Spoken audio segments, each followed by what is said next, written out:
Balines ng Indonesia. Ang pangkat Balines ay matatagpuan sa kapuluan ng Bali, Lombok at kanlurang bahagi ng Sumba. Hinduism ang pangunahing relihiyon nila. Ang kultura ng Balines ay nag-uugat sa espiritualidad, relihiyon, tradisyon at sining. Para sa Balines, ang relihiyon ay sining. Para sa mga balanse, ang araw puno, palayan at maging mga bato ay may espiritu. Kaya't sila ay nakikipamuhay ng maayos sa mga tao. Dalawang mahalagang samahan ang may mahalagang papel na ginagampanan sa mga Balines, ang subak at ang banjar sa bawat pamayanan.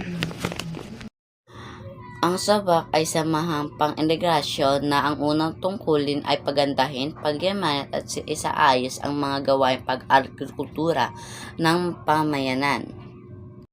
Samantala, pangunahing tungkulin ng banjar ang pagsasaayos ng mga gawain sa pamamayan gaya ng kasal, libing at pagsasaayos ng mga templo.